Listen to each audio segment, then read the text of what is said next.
Exactly.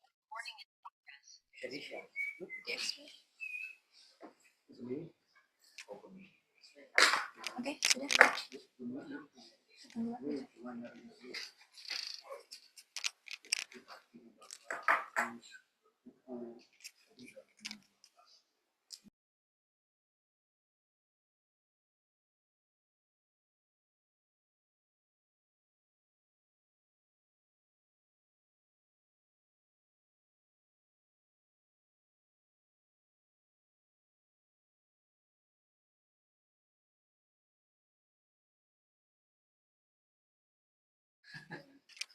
Bismillahirrahmanirrahim. Assalamualaikum warahmatullahi wabarakatuh. Waalaikumsalam. Selamat siang Bapak Ibu sekalian, baik yang hadir secara langsung di ruangan ini maupun yang hadir secara daring melalui layar Zoom. Salam sejahtera untuk kita semua. Baik, pertama-tama perkenankan saya Desita Duyanti, mewakili tim pengorganisasian penyusunan buku almarhum Bapak Cuk Kuswartoyo, mengucapkan terima kasih dan selamat datang kepada Bapak Ibu sekalian yang telah berkenan untuk hadir pada diskusi terbatas bertajuk Merawat Warisan Gagasan Cuk Kuswartoyo, Refleksi Pemikiran Cuk Kuswartoyo tentang Lingkungan dan Tata Kelola. Baik, sebelum masuk ke rangkaian diskusi, izinkan kami terlebih dahulu mempersilahkan Bapak Wicaksono Sarosa sebagai tuan rumah untuk menyampaikan sambutan dan pengantar singkatnya. Kepada Bapak Wicaksono Sarosa, kami persilahkan. Baik, terima kasih. Ini gini aja ya, langsung ya? Iya, betul. Oke. Baik, terima kasih. Ini saya nggak pernah pakai ginian nih soalnya. Selamat siang semuanya, teman-teman semuanya. Pak Uwo di sana ada, saya lihat ada Pak Uwo, ada Tio, ada, waduh kecil banget ya, saya nggak bisa baca sampai sini, nggak apa-apa lah, tadi udah, nanti bisa di ini satu persatu. Ruang waktu kita berniat memang dengan senang hati berusaha untuk memfasilitasi proses ini karena kita tahu, saya pribadi sebagai murid, saya menganggap Pak Cuk itu salah satu guru yang paling berkesan lah, bukan hanya pada waktu saya jadi murid beliau, tapi juga pada waktu di tempat pekerjaan banyak berinteraksi dengan beliau. Itu banyak sekali pemikiran-pemikiran yang tercecer-cecer yang saya kira penting untuk kita kumpulkan dan kita teruskan kepada generasi berikutnya. Di sini ada cucunya Pak juga yang nantinya bisa meneruskan begitu. Jadi tujuan utama dari pertemuan ini adalah bagian dari untuk untuk nantinya menyusun buku ya yang bisa diteruskan kepada generasi berikutnya, dan ruang waktu itu hanya memfasilitasi proses ini dan insya Allah nanti ikut menerbitkan, mungkin kerjasama dengan siapapun pihak yang berminat untuk bergabung dalam proses penerbitan ini. Tentunya saya kira welcome. Saya sedikit bercerita mengenai ruang waktu, mungkin ada beberapa yang belum mengenal ruang waktu ini. Memang didirikan untuk sebagai semacam sarana untuk knowledge transfer ya. Jadi tidak selalu penelitian itu kita lakukan sendiri, tapi juga dari pemikiran-pemikiran orang dari manapun, yang orang lain yang baik untuk sustainable development maupun sustainable urban development pada khususnya, itu yang akan kita kalau memang kesempatannya ada akan kita fasilitasi. Kurang lebih itu pengantar pembuka, supaya nggak terlalu lama, kita serahkan nggak tahu nih ke Desita lagi ya. Oke, baik, terima kasih teman-teman semuanya. Baik, terima kasih Bapak Wicak atas sambutan dan pengantarnya. Selanjutnya, mari kita dengarkan sambutan dan pengantar singkat dari Bapak Riki Kuswardono atas nama putra-putri Pak Cuk Kuswartoyo. Baik, kepada Bapak Riki, kami persilahkan. Ya, terima kasih. Itu apa presentasinya di-share. Saya Riki, saya putra pertama Pak Cuk. Saya mencoba membuat suatu pembukaan untuk mengawali diskusi dengan apa yang pendapat saya tentang pemikiran bapak saya. Karena saya mungkin satu-satunya anaknya bapak yang nemenin bapak kerja, kemudian nemenin juga ngasih kuliah. Ya. Jadi mungkin sedikit banyak pengalaman saya dengan pandangan saya dengan adik-adik saya agak berbeda karena saya terpapar konten secara di ruang kelas juga dan di ruang kerja juga. Eh, Selanjutnya Mbak. Nah ini riwayat singkat aja, lahir 7 September 39, terus meninggal tahun 2020 pada tanggal 29, kuliah di arsitektur di bawah bimbingan Pak almarhum Pak Hasan yang menurut saya ini sangat mempengaruhi cara berpikir Bapak gitu ya, dengan Pak Hasan mengembangkan isu perumahan di arsitektur ITB dan juga mengembangkan PPLA ITB. Ini ada Om Taufik yang mungkin akan bisa bercerita lebih banyak dan kemudian semasa hidup juga menjadi konsultan tenaga ahli untuk berbidang perumahan dan pemukiman dan lingkungan serta pembangunan berkelanjutan. Ya isu-isunya ya itulah seperti yang banyak dilakukan, cuma Bapak emang lebih banyak berfokus pada makro instrumen kebijakan. Selanjutnya, ya ini karya-karyanya Bapak, lingkungan binaan untuk rakyat. Ini sebenarnya dari presentasi yang diskusi pertama, jadi seperti itu. Kemudian ini pandangan saya seorang anak terhadap bapaknya yang menemani bapaknya bekerja. Ayo, Mbak. Nah, apa yang saya pahami tentang Bapak? Bapak emang belajar arsitektur, belajar dari arsitektur, perumahan pemukiman, kemudian habitat, kemudian lingkungan. Jadi ini seperti trajektori pengetahuan Bapak secara umum. Sering menyebut dirinya sebagai spesialis generalis dan fenomenologis, karena emang Bapak doyan sekali mengamati fenomena. Jadi seperti kasusnya kopi sianida, itu tuh Bapak berjam-jam nontonin sidangnya itu di rumah itu. Jessica itu Bapak nonton gitu kan, ngapain Bapak ini nonton. Kemudian juga sering nontonin itunya pidatonya Habib Rizik karena Bapak bilang lucu. Ya, kemudian selama ini Bapak tuh yang saya tangkap tuh Bapak selalu mengajarkan dan mengingatkan konsep-konsep dasar. Bapak bukan orang yang pragmatis, tapi dasar kayak pembangunan berkelanjutan, selalu berbicara 3 lingkaran besar gitu, dan tidak langsung loncat ke SDG karena Bapak tidak terlalu suka dengan SDGs karena terlalu kaku dan tidak fleksibel. Dan Bapak sangat menekankan adanya fakta, data dan informasi dalam mengajarkan suatu rekomendasi, ya, evidence based policy. Karena Bapak emang selalu seperti itu, dalam membuat buku pun Bapak selalu mencari fakta, mencari data, mencari informasi untuk dalam menuliskan itu. Dan Bapak mempercayai peran civil society dalam governance karena memang Bapak banyak terlibat di LSM cukup banyak gitu kan, ada Urdi pernah, terus di Pupuk pernah, AK3, Bitras gitu, yang terakhir mungkin Bitras, dan cukup banyak gitu kan. Nah, yang saya tahu, karena saya juga cukup bingung, Bapak sebenarnya kalau ngomong tata kelola itu apa sih gitu kan. Jadi tata kelola, kalau menurut Bapak ini saya coba mencari lewat Gemini, ternyata memang bisa dicari. Tata kelola menurut Gus Warto itu versinya apa gitu kan. Jadi suatu mekanisme yang menentukan apakah suatu pemukiman manusia menjadi rumah, home, bukannya sekumpulan gedung. Dan tata kelola lingkungan tidak pernah hanya tentang alam. Jadi alam tidak diisolasi, selalu bagian dari tentang habitat. Jadi emang fokusnya ke habitat gitu ya, bukan pada alam dalam lingkungan, tapi ujungnya selalu bicara pada manusia. Nah, sebenarnya Bapak ini juga kecewa dengan banyak hal, terutama secara substansi, Mbak.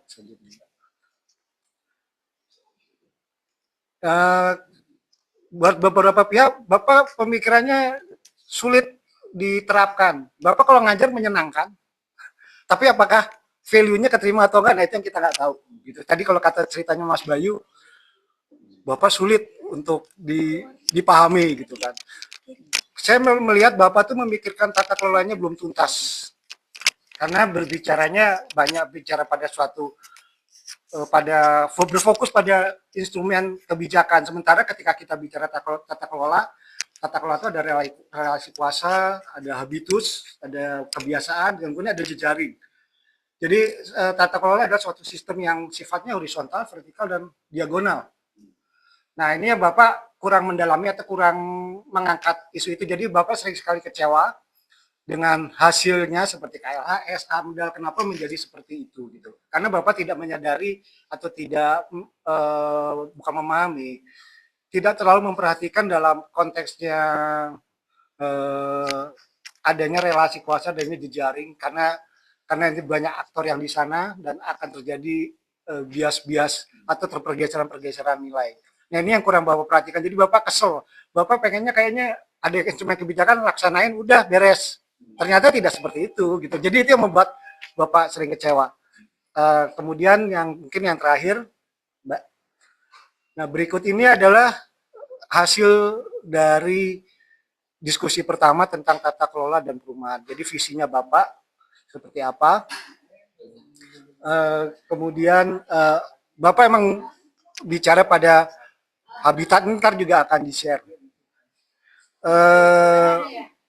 Kira-kira demikian, mungkin saya serahkan ke Mbak Desita.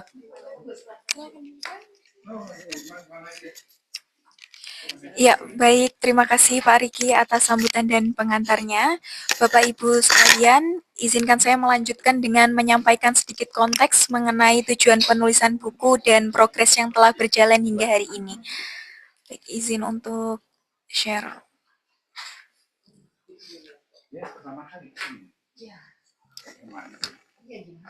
Sebentar ya Bapak Ibu, mohon ditunggu.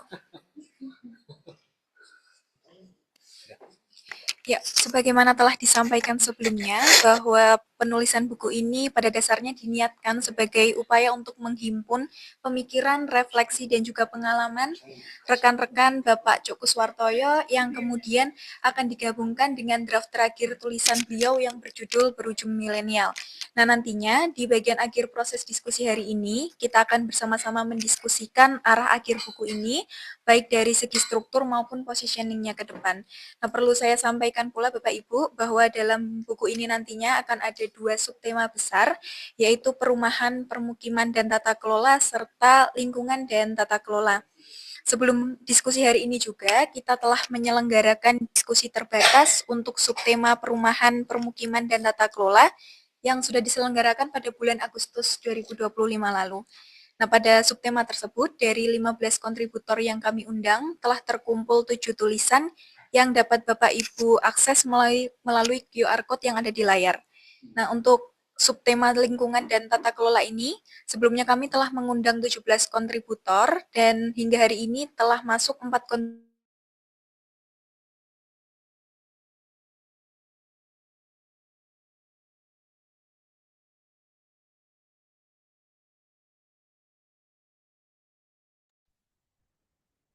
Itu mic-nya termute itu.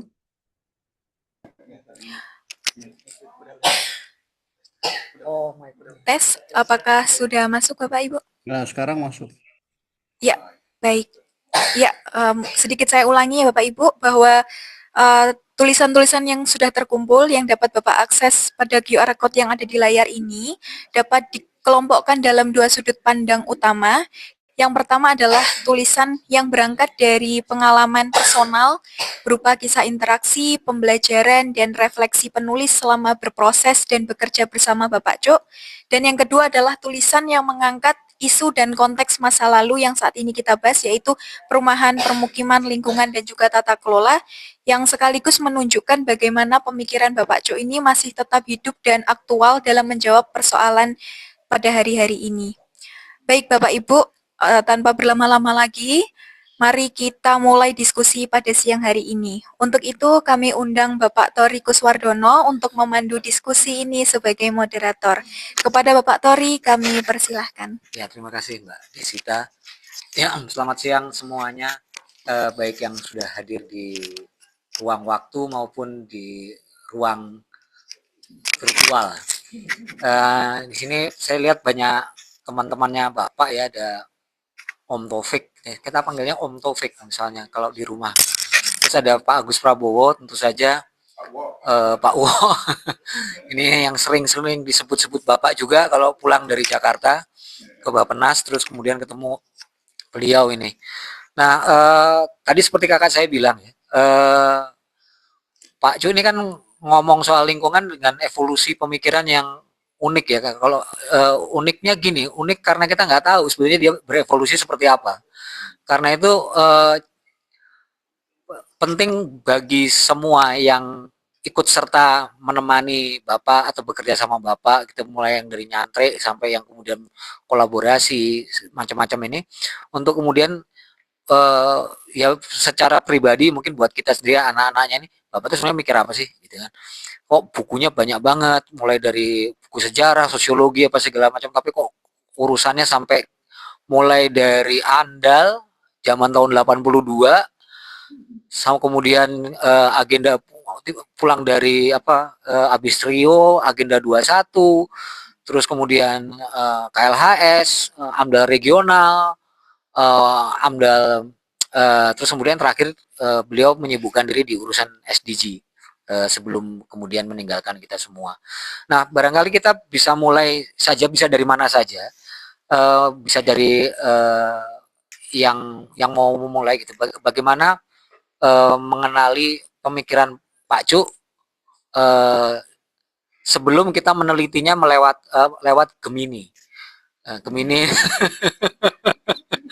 karena kalau misalnya kita naik, karena banyak pasti yang lolos ataupun salah gitu dari apa artificial intelligence ya, dari mesin pencari dan mesin yang katanya intelligence itu dia nggak intelligence barangkali, tapi kita jauh lebih intelligence.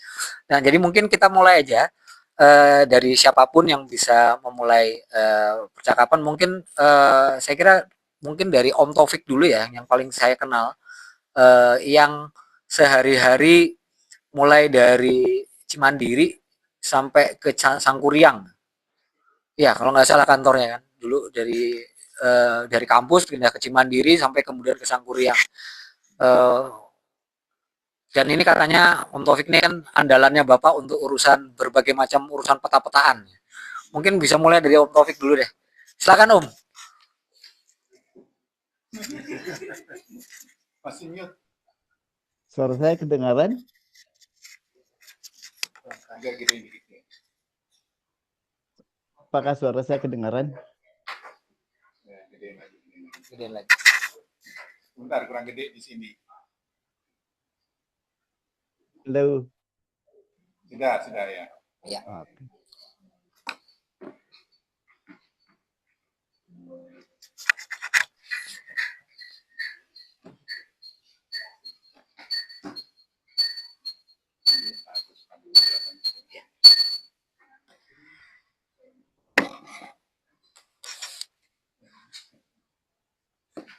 Mari Om Taufik silakan. Baik. Boleh dimulai. Suara saya kedengaran ya? Ya. Suara saya jelas? Baik. Jadi gimana ya? Saya itu dulu masuk PSLH ITB itu tahun 83. Ketika sebelum masuk PSLH ITB, baru mau masuk PSLH ITB, saya tuh udah ditakut-takuti oleh orang, awas loh, ada Pak Cuk di sana. Gitu. Terus ketika saya mulai bertanya-tanya ada apa dengan Pak Cuk, itu kelihatannya Pak Cuk itu selalu men-challenge orang dan orang itu banyak yang marah. Nah ini memang kemudian hari saya sadar betul bahwa memang Pak Cuk itu selalu men-challenge pendapat orang. Ya, nah, itu yang apa yang jadi ini. Tapi yang menarik itu adalah walaupun men-challenge beliau itu belajar. Jadi dia mempelajari dari kacamata lain, kemudian di-challenge dan segala macam gitu.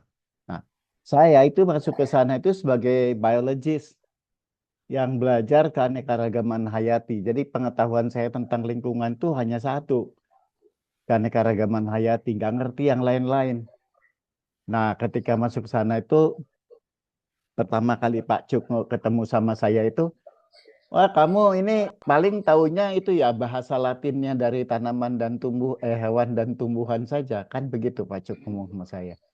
Memang ketika diomong begitu hati saya kecil gitu ya.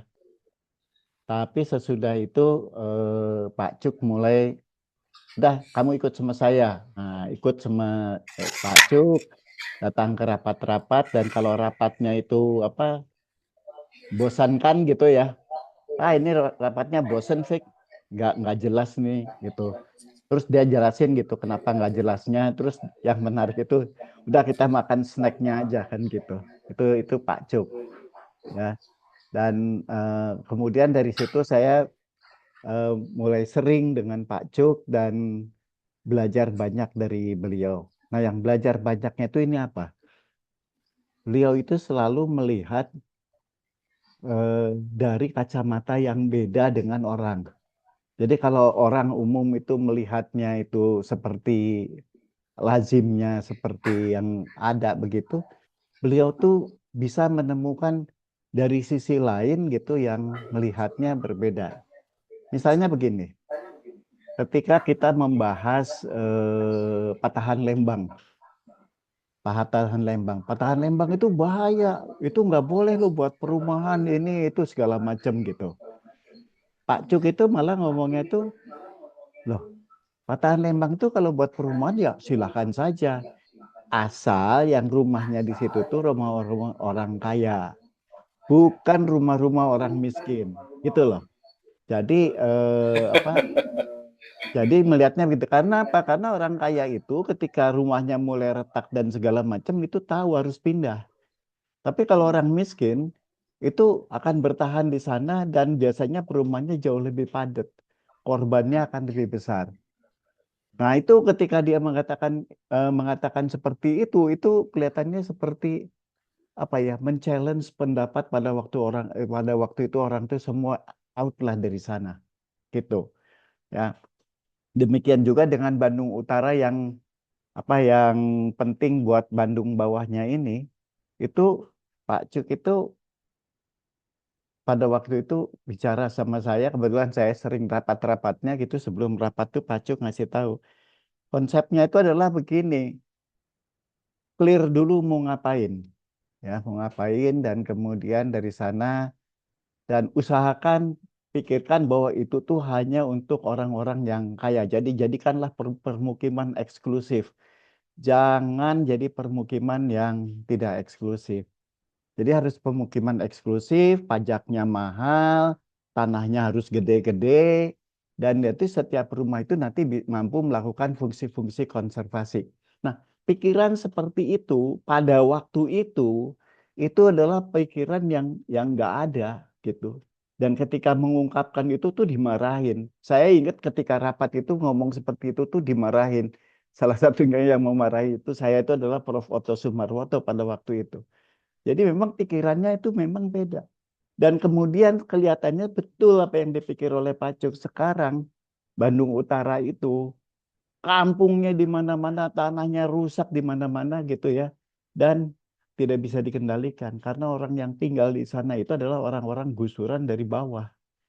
Yang di bawah jadi perumahan elit, orangnya itu naik ke atas dan di atas itu babak belur seperti sekarang.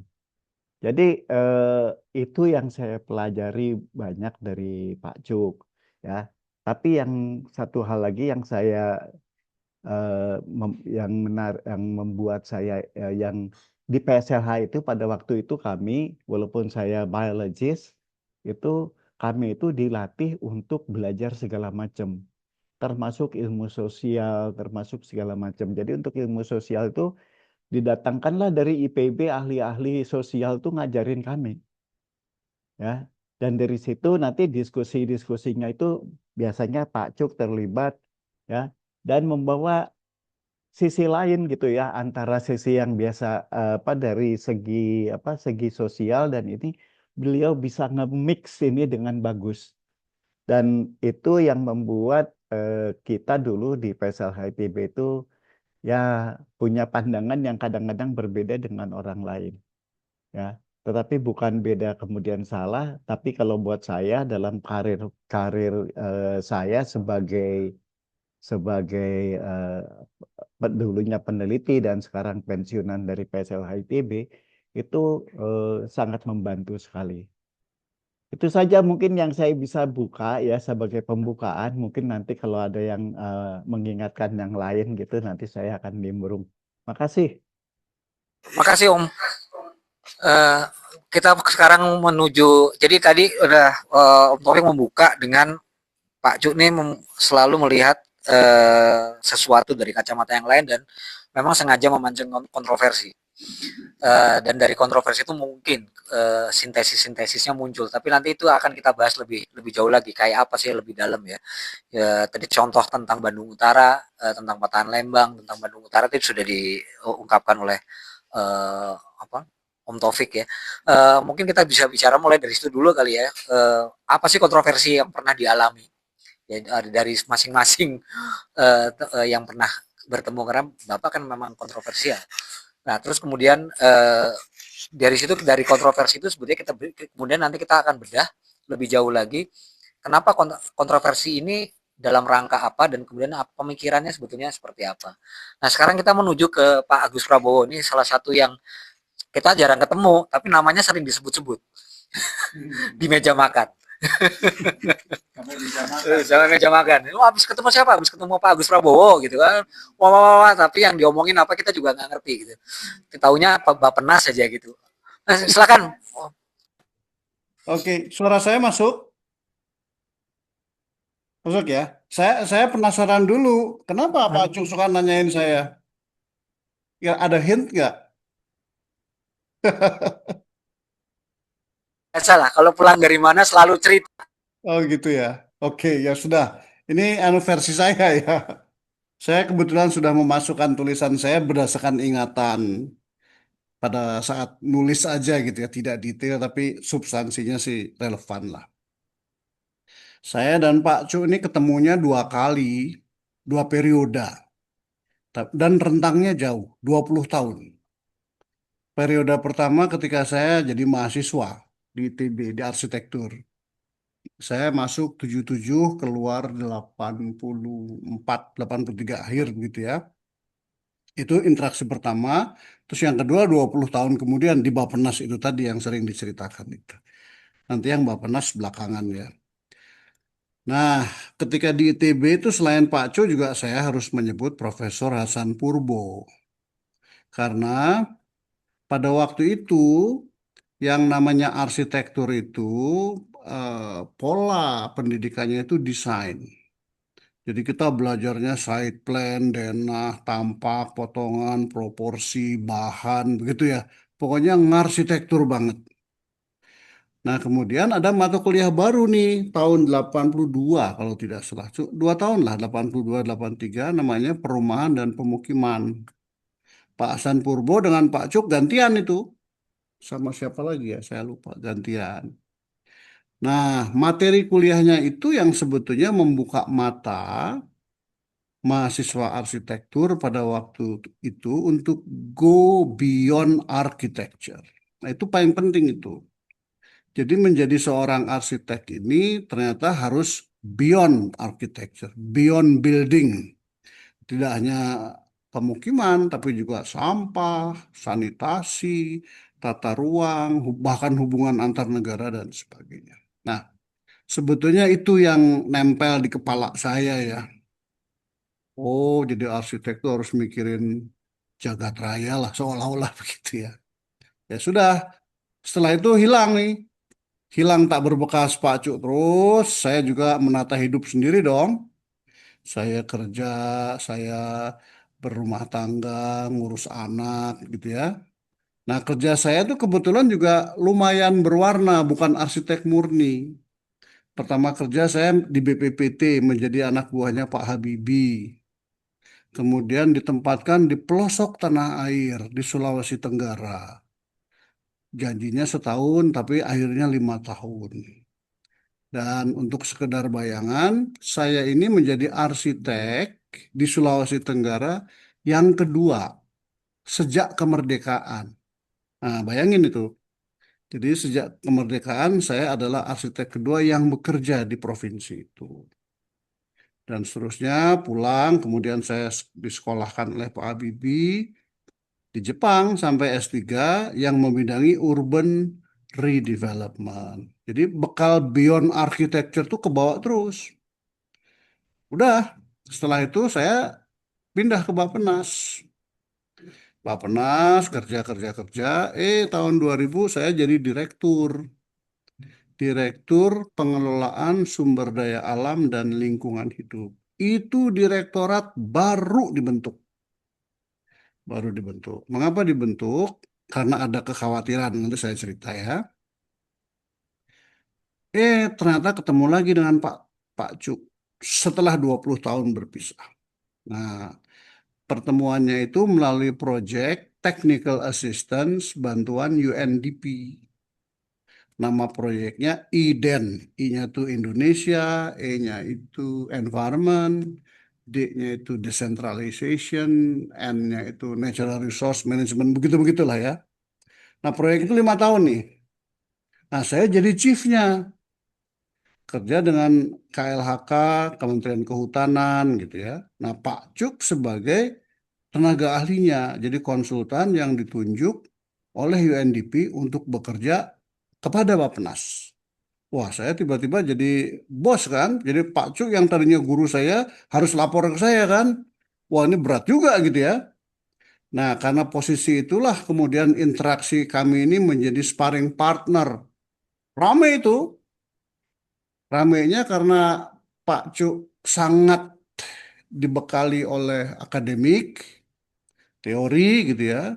Sementara bekal saya sudah politik nih, politik real. Politik real, hambatan birokrasi, susahnya koordinasi dan sebagainya. Barangkali itu yang sampai ke meja makan dibawa gitu.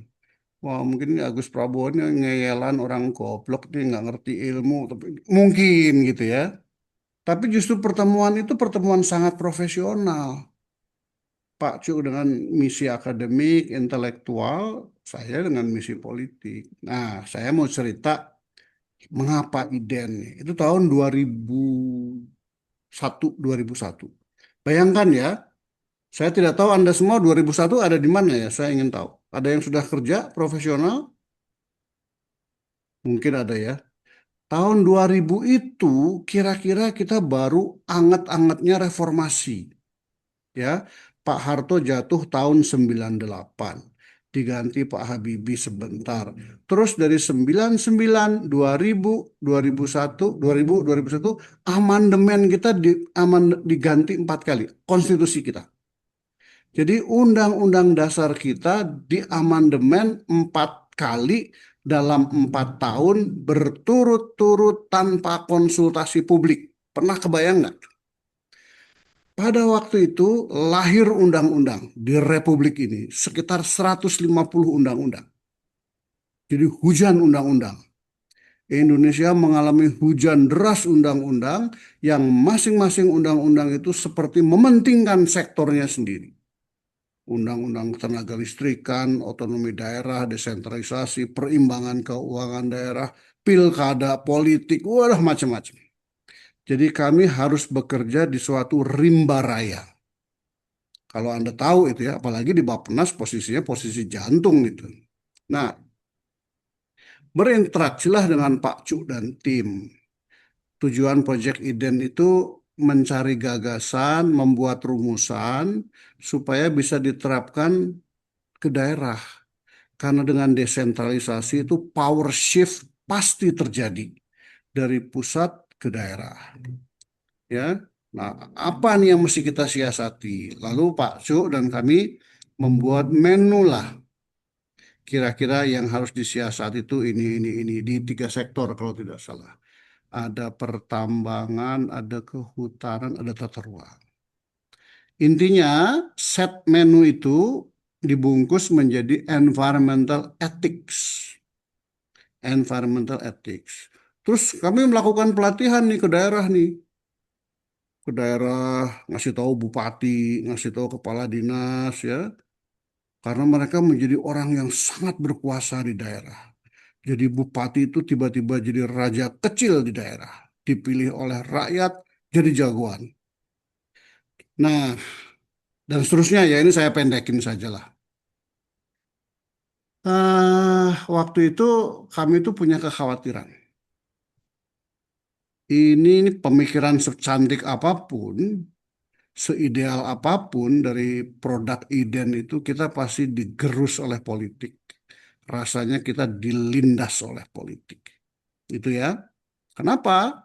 Karena untuk jadi kepala daerah, kalau kepala atau anggota DPRD itu kan harus keluar uang dulu, ya kan?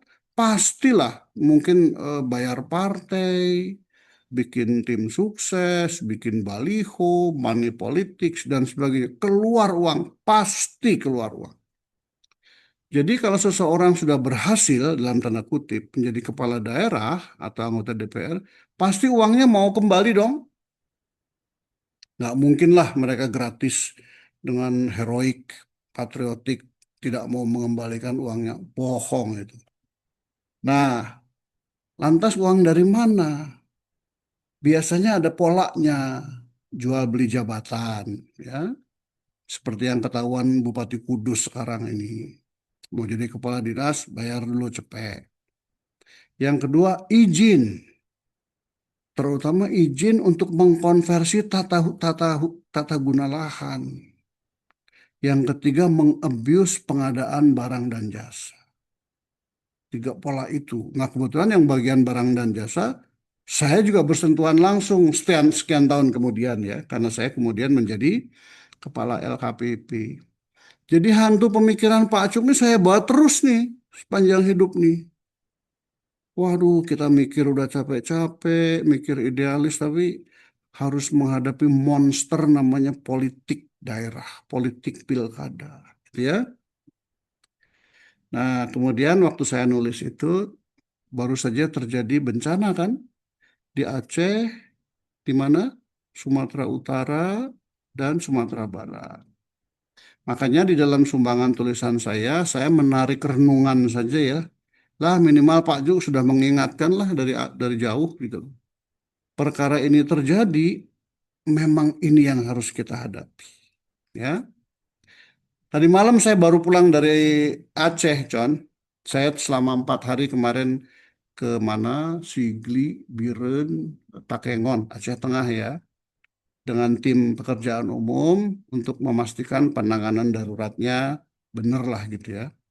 Jadi sepanjang 390 kilometer itu dari Aceh sampai Takengon itu kurang lebih ada 112 titik longsor dan jembatan putus itu 15 kurang lebih. Dan itu memang alamnya babak belur. Dulu Takengon tuh indah permai. Wah, gunung-gunungnya cantik, berkabut, pohon-pohonnya gede. Sekarang mulai banyak kebun. Ya, jadi yang kemarin itu sebenarnya bukan bencana. Ini dalam pandangan saya. Yang kemarin itu bukan bencana. Itu adalah konsekuensi logis atas diperkosanya alam. Natural habitat yang diperkosa. Gitu ya. Nah, jadi ada baiknya nanti renungan dari buku ini kalau jadi tampil untuk memperingatkan orang-orang bahwa bencana semacam itu mungkin sebentar lagi terjadi di setelah Bandung kemarin ya, Bandung Barat kan longsor ya. Nanti habis ini di sana tuh di Majalengka, di kaki Gunung Ciremai. Habis kaki Gunung Ciremai di Wonosobo, di Dieng. Karena Gunung Sundoro, Gunung Sumbing itu yang dulunya hutan, sekarang sudah jadi kebun kentang, kebun sayur-sayuran, gitu ya. Tapi rakyat juga tidak bisa disalahkan, karena mereka punya hak atas tanah, mereka punya hak ekonomi. Kalau orang hidup hanya dari tanah dan butuh ekonomi, tidak mungkin jual pohon kan? Dia konversi pohon menjadi kebun. Nah itu yang akan terjadi. Saya sampai mikir, aduh ini gimana caranya, capek juga nih, kasihan juga nih Pak Cuk, nih mikir-mikir begitu. Kita menghadapi situasi monster seperti itu ya. Jadi kalau memang buku ini mau nendang, muncullah dengan ide yang nendang. Gitu. Katakanlah ya, Itu bukan bencana, itu konsekuensi logis. Jadi makan aja lah tuh longsor gitu. Gitu. Bahwa manusia harus ditolong ya ditolong, tapi terus kemudian jangan jangan menyalahkan, gitu, tapi merenung aja. Memang itu harus terjadi. Saya mohon maaf harus berkata seperti ini ya, karena saya baru pulang dari Aceh, minggu depan saya ke Aceh Tamiang lagi gitu ya. Saya saksikan sendiri gitu ya, mikir-mikir sendiri, merumuskan sendiri, gitu. Menyaksikan sendiri, wah kacau kan? Nah itu, welcome to the jungle, Bapak Ibu semua. Nah saya udah pensiun sekarang nih, jadi banyak waktu, bisa lebih santai, tapi mikir sih terus ya. Mudah-mudahan bermanfaat ya. Nanti kalau perlu berdiskusi silakan. Terima kasih. Jadi intinya saya berterima kasih kepada Pak Cuk yang bersama-sama dengan tim saya dulu sudah mengingatkan 25 tahun yang lalu. Kira-kira itu. Silakan, saya kembalikan. Ah, makasih Pak Wo ya.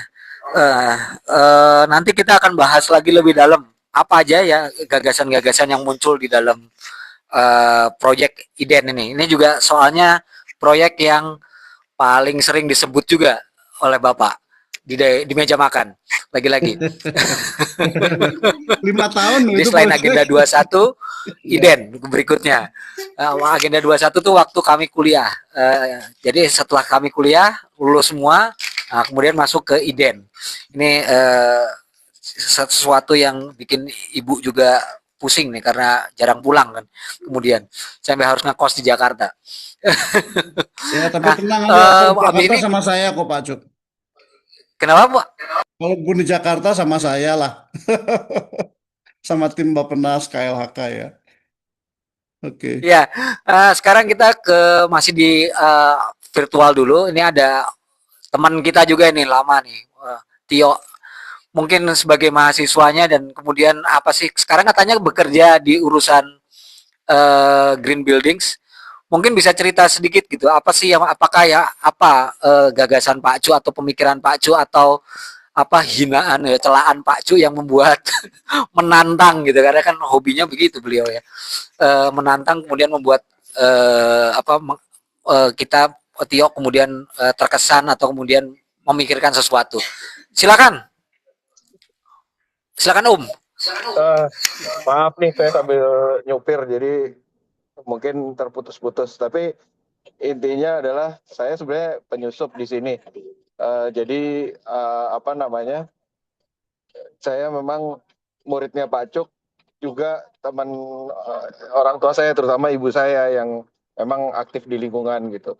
Ya buat saya pelajaran Pak Cuk ya penting gitu ya dibanding sama dosen-dosen lain eh, yang fokusnya ke arsitektur tadi Pak Agus Prabowo udah menyampaikan beyond architecture, beyond building itu yang persis seperti apa yang jadi terbawa gitu ya sampai sekarang gitu ya. Memang eh, apa namanya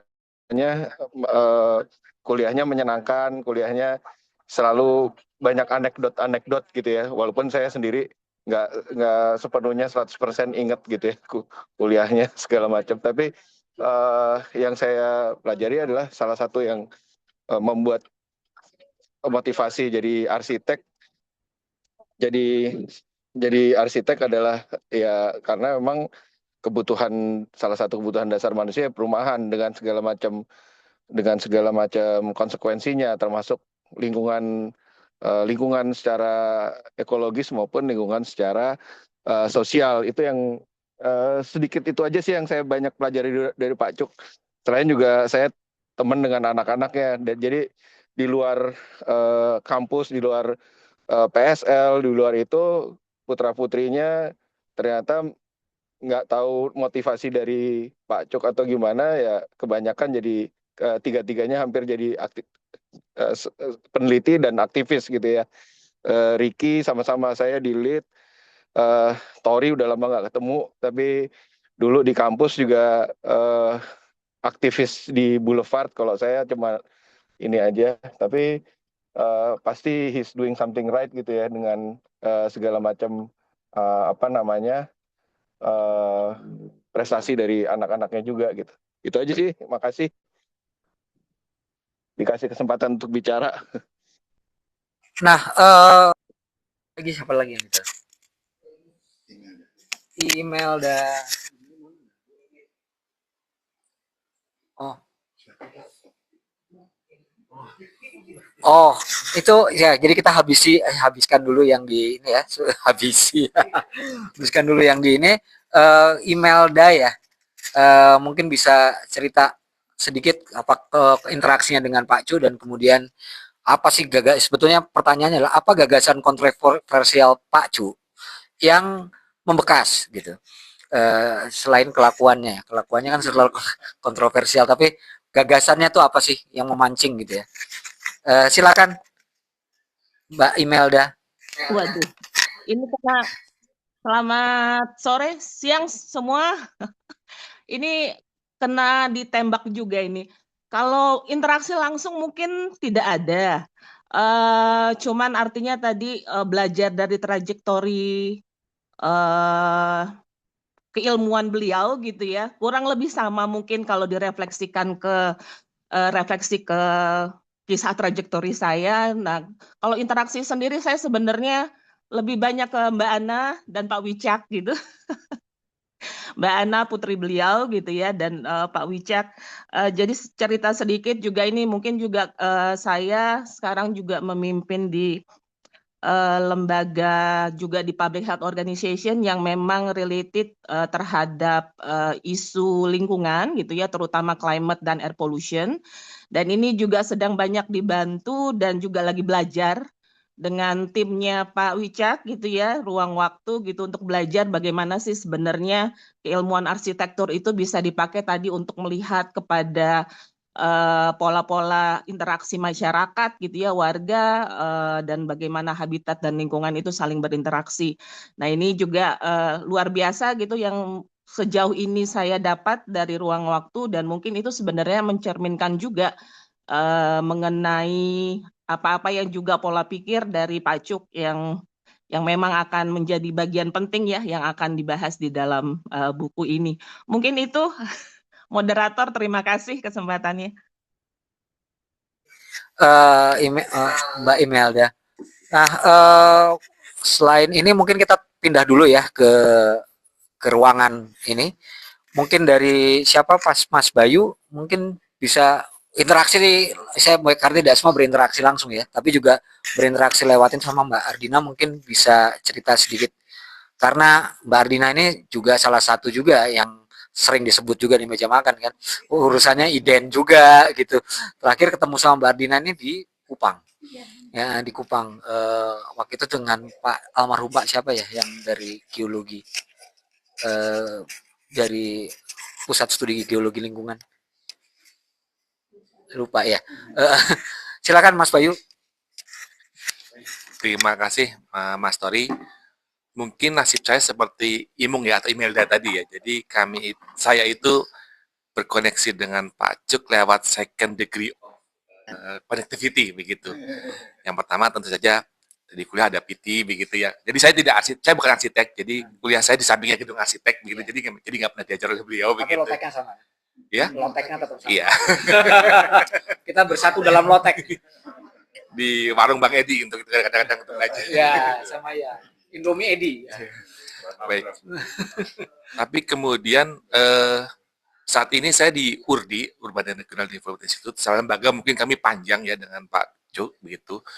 Kemudian saya mendalami beberapa tulisan beliau, terutama terkait dengan perkotaan, karena memang kami sekitar 5 tahun yang lalu diminta Bappenas mendukung untuk proses pembuatan yang namanya walaupun masih belum jadi saat ini undang-undang perkotaan begitu. Jadi cukup panjang dan ada ide-ide tentang bagaimana sih undang-undang perkotaan itu tidak hanya merencanakan tapi kemudian juga bagaimana mengimplementasikan serta melihat konektivitas antara fisik, sosial dan lingkungan terutama begitu. Kalau sekarang kalau dibuat Pak Wicak juga mungkin tahu di KPN itu kemudian ada lingkaran-lingkaran yang saling bersinggungan membentuk tengah-tengahnya adalah suatu konsep ideal begitu ya, sementara dalam konseptual waktu diskusi dengan Bappenas sampai idenya itu modelnya model mungkin kalau pernah paham donat ekonomi gitu. Ya, ya. Jadi bagaimana lingkungan itu sebagai cap pembatas, sosial sebagai penggerak, dan ekonomi itu mengikuti begitu. Nah, itu yang kemudian saya coba telah lebih lanjut bagaimana nantinya sebenarnya pengembangan perkotaan itu harus melihat hal tersebut. Begitu. Tadi karena saya plano begitu, jadi konsepnya nggak makro, tidak akan bicara detail begitu. Tapi tadi disampaikan juga bagaimana pengembangan wilayah itu juga harus melihat batasannya. Begitu. Pasti saya paham Pak Cuk, pasti juga seperti itu begitu. Ada batas tertentu yang tidak boleh dilampaui, karena kalau itu dilampaui maka either dia harus offset ke daerah lain untuk mengembalikan lingkungannya, dan itu banyak dilakukan di Indonesia, atau dia dari awal sudah membuat batasan yang jelas. Dan sayangnya perkotaan kita mungkin saat ini belum ya Pak Wicak ya. Urdi saat ini lagi membuat semacam profil kota dengan model namanya derajat urbanisasi. Salah satu dari parameter yang kami gunakan adalah mengumpulkan dokumen tata ruang begitu untuk melihat 20 tahun ke depan seperti apa. Sayangnya dari 90 kota yang saya lihat itu Semuanya tata ruangnya campuran. perencanaannya itu untuk kawasan lindung dia mungkin 70% di bawah 20% begitu. Kalau planningnya aja di bawah 20%, Jakarta juga seperti itu ya. Karena dia udah kesulitan untuk menggunakan mencari lahan untuk kawasan lindung, apa yang akan kita lakukan begitu? Undang-undang penataan ruang, betul. Harusnya Pak, tapi ya itu kita lihat ada kesulitan untuk mengimplementasikan hal tersebut. Ada sehingga dapatkan 30% dari mana, ya itu hal yang lain, tapi itu saya lihat bahwa cukup banyak concern Pak Cuk tentang hal tersebut begitu. Bagaimana membangun urban economics, urban society, dan urban environment itu harus penting dilakukan. Nah itu mungkin itu saya tangkap, dan saya harapkan, saya berharap nanti bisa saya tuangkan juga dalam sedikit tulisan yang diminta ditembak juga oleh PD secara langsung. Mungkin dari situ, dari saya itu dulu Pak. Terima kasih Mas Tori. Iya, makasih Bayu. Nah ini menarik ya, karena ya sih Bapak sih ngomongnya selalu lingkungan, selalu ngomong ya batasan lingkungan hidup, batasan lingkungan. Tapi kalau sekarang kan sebetulnya kita nggak ngomong environment ya, kita langsung ngomongnya nature. Jadi human, social, economics, and nature. Jadi lebih eksplisit lagi kan. Nah mungkin nanti di buku itu juga perlu dibahas gitu, bahwa kadang Pak Cuk mungkin seandainya masih hidup mungkin dia akan menggunakan kata-kata yang lebih eksplisit lagi, ekosistem, nature gitu, yang tidak apa, yang komponennya tuh kemudian menjadi lebih jelas batasannya seperti apa. Nah sekarang kita ke Mbak Ardina, silakan. Ini juga ya ini ya sering menemani ya, kolega. Terima kasih Mas Tori. Jadi sebetulnya pertemuan interaksi saya dengan Pak Chu itu cukup lama, tapi yang paling intensif itu ketika beliau itu membantu kami, waktu itu saya di KLH ya, waktu itu masih KLH, itu terkait dengan adanya undang-undang yang baru ya, undang-undang 32 itu waktu itu. Terus Pak Chu itu diminta untuk menyusun naskah akademis ya waktu itu, rancangan PP tentang inventarisasi, penetapan ekoregen, dan RPPLH, perlindungan dan pengelolaan lingkungan hidup. Nah itu Pak Chu itu begitu antusias gitu. Jadi dalam waktu 2 minggu kalau nggak salah, Pak Chu tuh udah berapa kali menyampaikan itu, ada presentasi dan iya, GTL udah meninggal juga. Siap, lupa namanya. Iya. Oh iya timnya itu ada sih, masih ada sih ini. Lupa saya namanya. Ya. Nah, jadi memang kalau yang terkesan bagi saya Pak Chu itu memang untuk yang menjadi perhatian dia itu begitu jadi sangat jadi dia nggak setengah-setengah gitu. Jadi selalu ingin sampai mendalam gitu. Jadi dan beliau itu ini menurut saya tuh dia yang kita nggak kepikir gitu.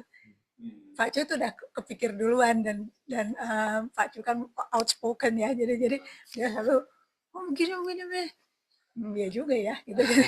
Kita yang tadinya nggak kepikir benar juga ya gitu. Jadi itulah, jadi sampai Pak Chu juga waktu itu memberi kami juga buku tulisan Pak Chu waktu Pak Chu 70 tahun ya. Buku ada 2 buku. tebel ya, ya lumayan lah. Kumpulan tulisan. Kumpulan tulis ya, itu apa waktu itu bukunya ada dua itu, jadi saya nggak sempat baca keseluruhan, tapi wah, jadi Pak Cu itu yang benar-benar apa luar biasa upayanya untuk ingin menyampaikan pemikiran beliau begitu. Jadi dengan berbagai cara, dan nanti kalau apa namanya kalau kita belum ini aja dia udah duluan gitu. Udah kalau kita belum apa ya, kadang-kadang kita ada urusan lain gitu ya. Ini gimana nih yang waktu itu gitu. jadi kita jadi sungkan kan gitu. Sungkan sendiri gitu. Ini kita yang minta tolong Pak Cu, tapi Pak Cu yang lebih semangat gitu kan. Nah, seperti itulah sebetulnya kesan untuk Pak Cu. Nah, tentang RPPLH ini itu waktu itu begitu detail memang apa namanya, jadi masukan beliau itu tentang ini harus begini, ekoregion begini, itu jadi mengikuti sampai apa namanya akhirnya nggak sampai akhir ya,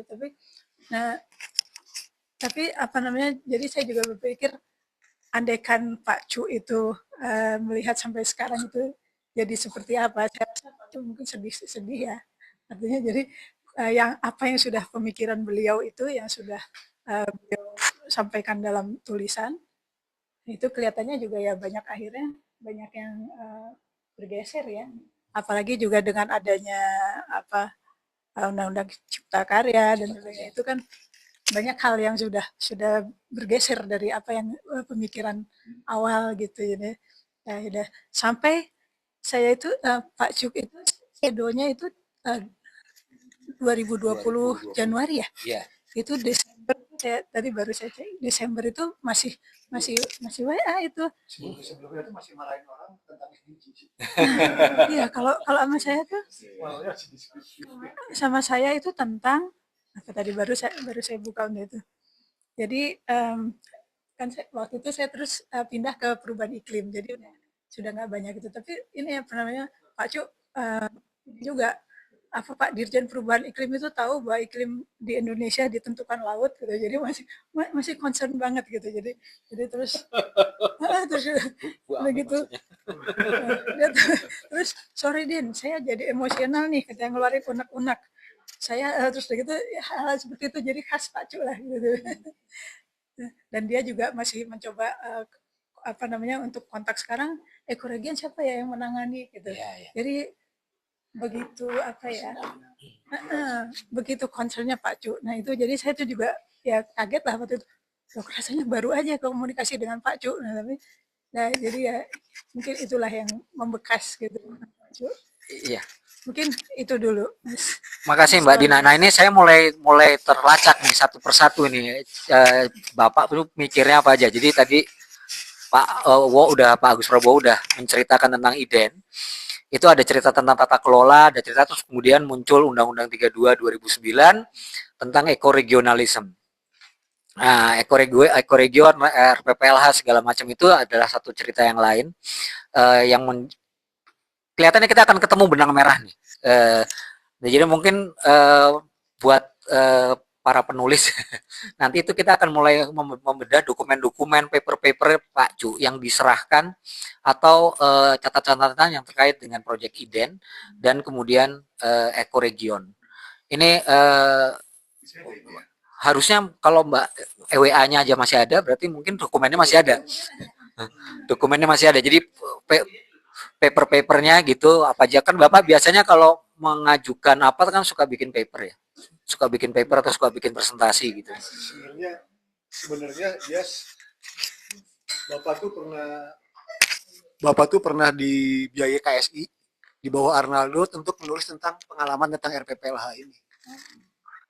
Cuma gimana cara ngekstrak dari KSI, mengambil dokumennya itu.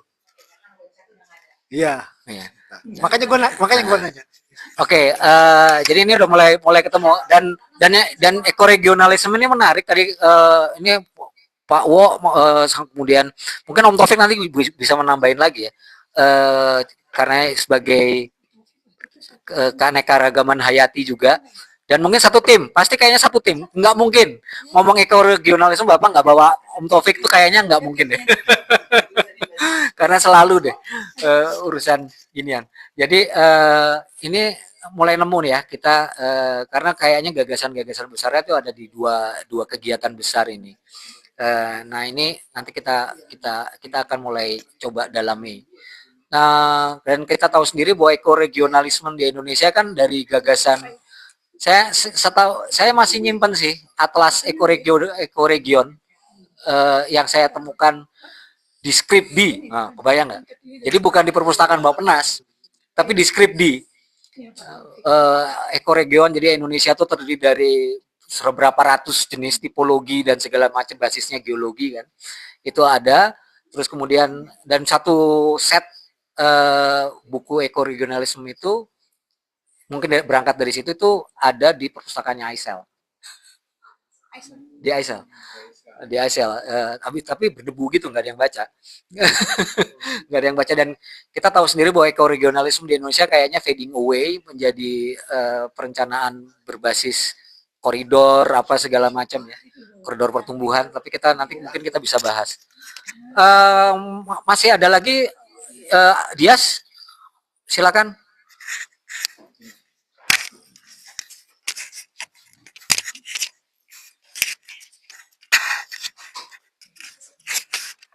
Makasih. Suara nggak sih? Oh iya. Oke, baik. Makasih, terima kasih banyak untuk kesempatannya. Saya datang ke sini sebenarnya diundang oleh Viti. Berapa minggu yang lalu, dia mengontak saya, Dias mau nggak nulis? Lama saya nggak menjawab. Sampai ditagih, Dias jadi nggak? Kayaknya saya masih, terus saya bilang, kayaknya saya masih belum punya ide, saya bilang. Kemudian terus Titi menyebutkan bahwa akan ada diskusi. Jadinya oke, mari saya duduk dulu dalam diskusinya. Karena saya sendiri merasa tidak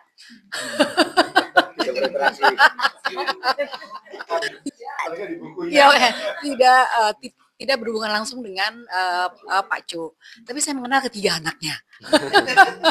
Dimulai dengan Tori, waktu itu ketika saya pernah semacam magang di Walhi pada saat saya studi S3 Riza Damanik, terus saya ketemu Tori, waktu itu Tori masih di Walhi. Kemudian yang kedua saya dengan Ricky, karena dulu satu kantor di KSI, Knowledge Sector Initiative. Nah terakhir ketika saat ini saya bekerja di bidang konservasi, khususnya konservasi kelautan, saya berhubungan dengan Mbak Ana. Jadi saya mengenal ketiga anak Cu. Menurut saya tadi menarik sekali tadi Tori bilang soal ekoregionalisme. Karena saat ini saya bekerja di NGO Konservasi Indonesia. Kami itu bekerja dari barat sampai timur Indonesia dan kami membagi wilayah kerja kami yang kami sebut ya dalam quote unquote itu sebagai ecoregion. Jadi ada ecoregion Sundaland, itu kantor wilayahnya itu di Medan.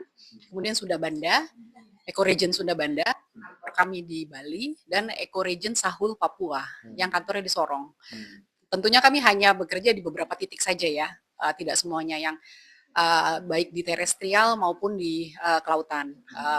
Karena saat ini program saya lebih terkait kelautan, ya salah satu yang ingin dilakukan adalah bagaimana mengelola dan membantu pemerintah dan masyarakat terkait dengan kawasan konservasi laut. Mungkin saya ikut diskusinya ya, karena menurut saya bisa jadi memang sangat relevan karena saya juga sangat dengan kondisi saat ini ya. Bencana kalau tadi Pak Uwo bilangnya sebenarnya itu konsekuensi logis dari bagaimana alam sebenarnya tidak dihargai gitu, bahwa hutan-hutan kemudian jadi kebun itu sebenarnya apa yang bisa kita lakukan menurut saya. Dari harapannya sih tentunya kalau bagi saya ya, pemikiran-pemikiran yang ada ini relevansinya bisa kita lihat, kemudian harapannya tentunya akan bisa bermanfaat ya bagi siapapun yang sebenarnya masih memiliki kekuatan untuk bisa melakukan perubahan supaya kita ke arah yang lebih baik lagi, bukan seperti sekarang. Terima kasih banyak. Oke, ya itu nanti jadi agenda kita nih. Apakah kita perlu bikin partai baru apa gimana ya? Karena di sini Tempo baru menulis siapa penantang Prabowo tahun 2029. Seandainya yang oke, itu nanti, tapi itu diskusi yang lain. Makasih Dias ininya ya. Barangkali Mas di situ masih ada siapa lagi ya yang belum ngomong? Aristin Tri Apriani. barangkali ya mau berkomentar atau ini tentang apa namanya gagasan-gagasan ataupun provokasi kontroversial dari Pak Cu. Oke, oke. Nah ini jadi saya mau mengambil benang merah nih di urusan tadi Bayu udah ngomong soal kota ya, Bapak punya concern tentang kota dan permukiman, dan menurut Gemini ini memang agak antroposentrik nih Bapak nih masih mikirnya. Jadi pemukiman tuh subsistemnya adalah nature, alam gitu. Katanya ada gagasan tentang itu. Tetapi juga kemudian Pak Uwo kemudian dilanjutkan oleh Mbak Ardina membuat apa sih istilahnya ya, ring a bell gitu ya. Jadi ada bel berbunyi mengingatkan kami, saya terutama, bahwa Pak tuh kemudian ada perkembangan terkait dengan ekoregionalisme, dan itu perintilannya banyak.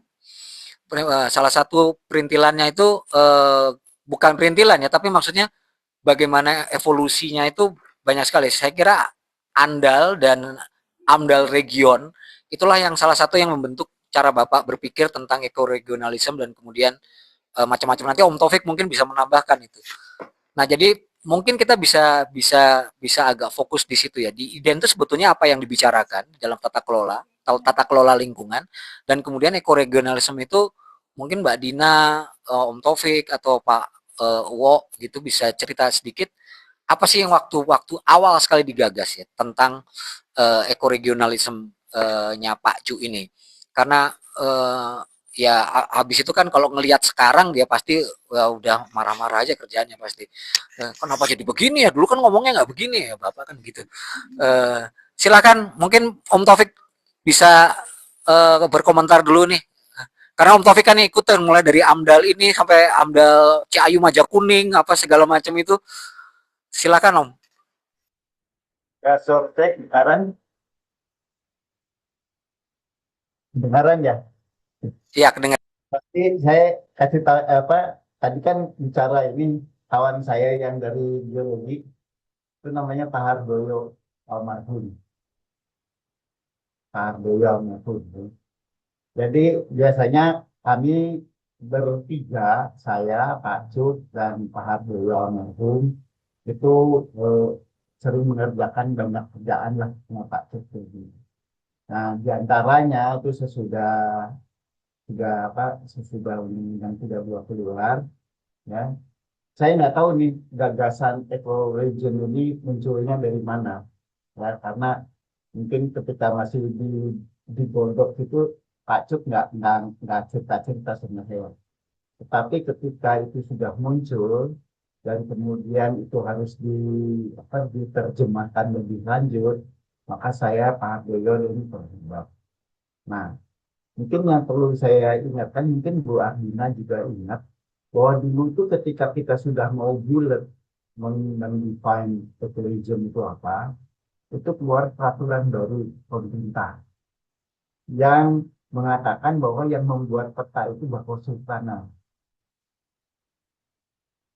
Ketika peraturan itu keluar, maka yang namanya ecoregion kita yang sekarang itu dibuat oleh Bako Sultana dengan konsep-konsep pendekatan yang pada waktu itu juga Pak Cuk nggak begitu setuju. Jadi kalau misalnya jadi dikatakan kok jadi begini jadi begitu, ya memang pada prosesnya itu kita sudah bicara cukup lama begitu, sudah mau bulat ketemu, ya, kemudian keluarlah peraturan dari pemerintah yang mengatakan bahwa pemetaan itu semua dipegang oleh Bako Sultana, satu lembaga, semua kecuali geologi badan geologi, tapi yang lain itu semua oleh Bako Sultana.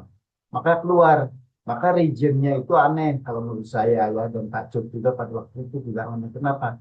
Karena batasannya itu 200 meter dari laut, sekian ratus meter dari mana, itu seluruh Indonesia itu yang sama.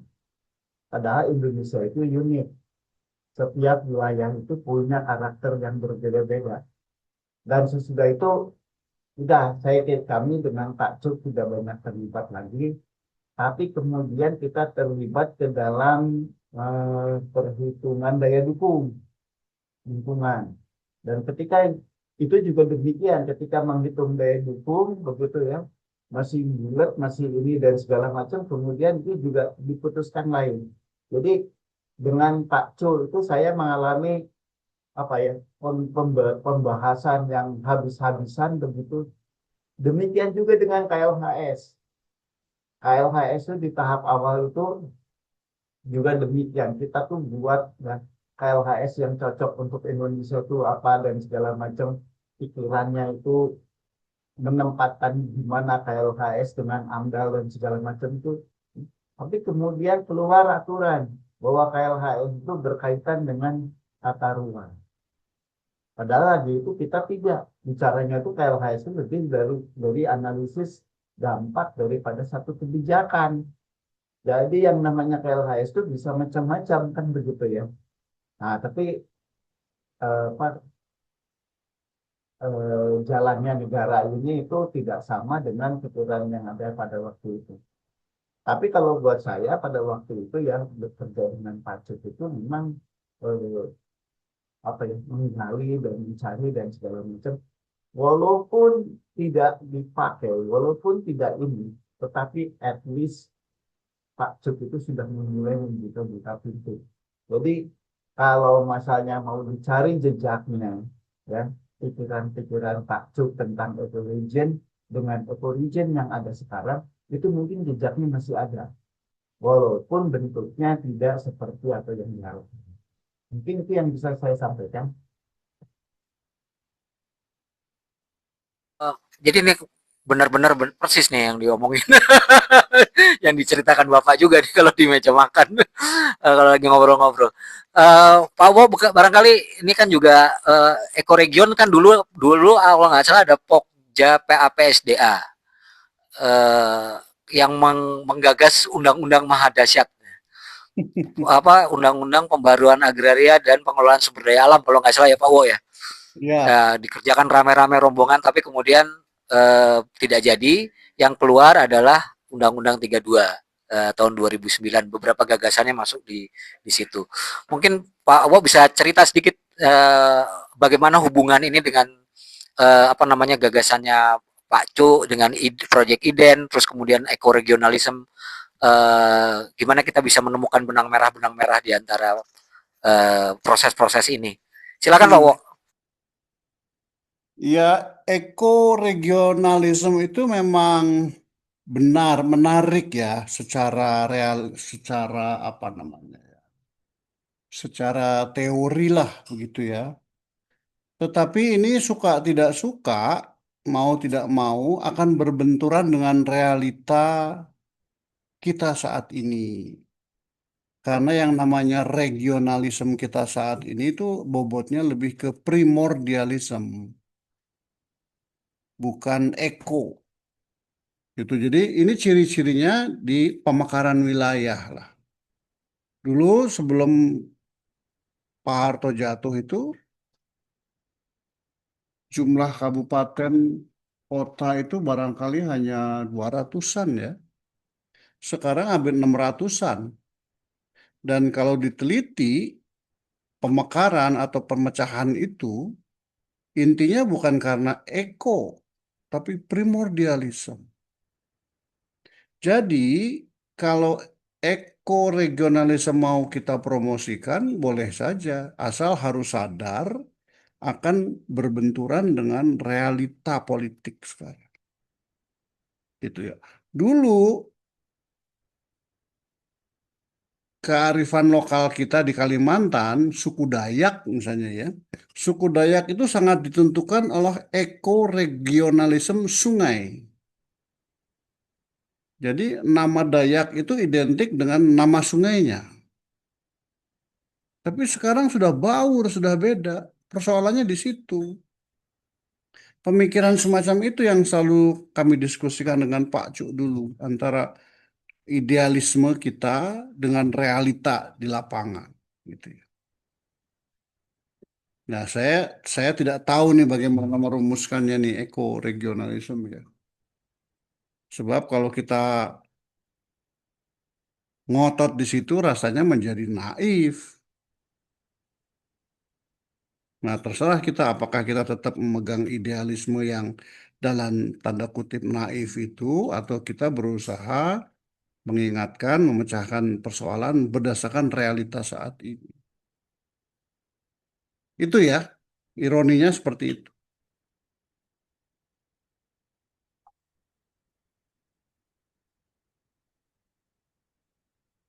Begitu.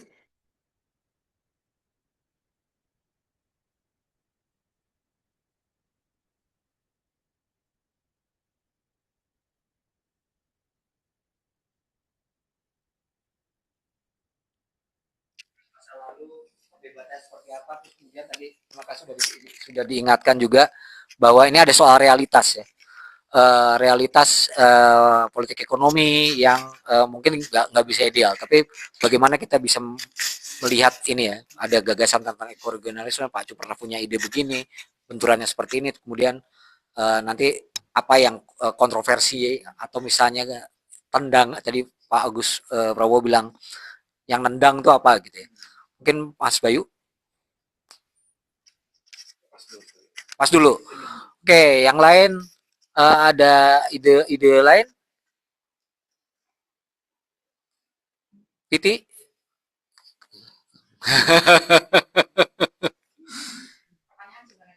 Boleh, silakan. Saya nyambung ke ide. Halo?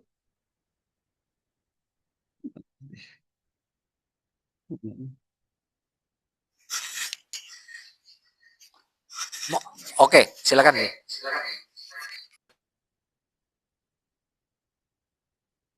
Membaca bukunya Pak Cu, di mana saya bisa membaca buku yang disebut ekoregionalisme itu? Ada di sini. Ada di sini. Oke. Jadi ada di ruang waktu. Oke, baik. Di perpustakaan ruang waktu, jadi supaya dia sering-sering main ke sini gitu. Ya, terima kasih. Oke, salah satunya. Tapi kalau nggak salah, nggak tahu ya di rumah masih ada nggak sih beberapa kopi di bukunya Bapak. Sumber-sumbernya itu ada tentang Sunda. Iya, dikumpulin dulu. Nah, terus gagasan seperti apa, kemudian realitanya seperti apa sekarang, terus kemudian nanti ya kita nggak bisa lepas dari, sudah diingatkan ya, kita nggak bisa lepas dari realitas sekarang. Tapi kemudian gagasan itu bagaimana sih gagasan itu akan bisa tetap, apakah hanya ditetapkan sebagai kenangan saja, atau kemudian dia diletakkan sebagai sesuatu yang bisa memicu transformasi kecil atau besar gitu. Silakan Piti.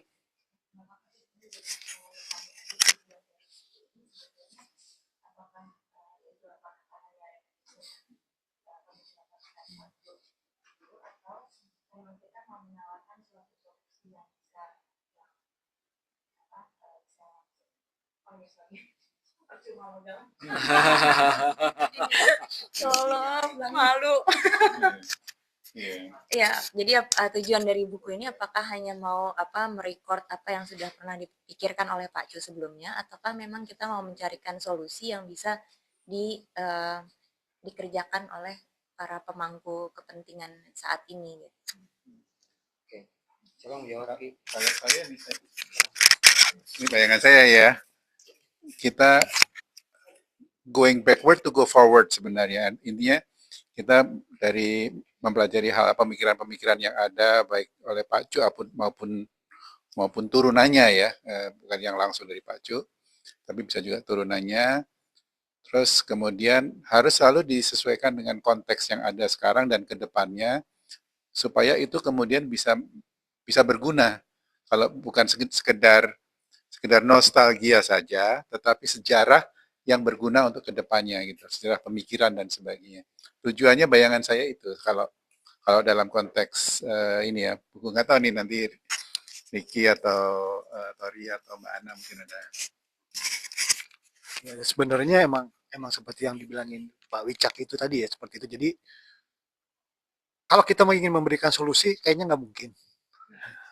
Terlalu berat, tapi setidaknya kita memberikan petunjuk, ada dasar, ada seperti dulu pernah dilakukan seperti ini, gitu kan. Karena saya mendengar juga dari dosen AR bahwa yang anak-anak muda Gen Z yang sekolah di luar negeri itu merasa lebih tahu tentang sustainable development. Karena dari sana mereka belajar banyak. Di Indonesia dibilang hampir enggak. Padahal kan enggak.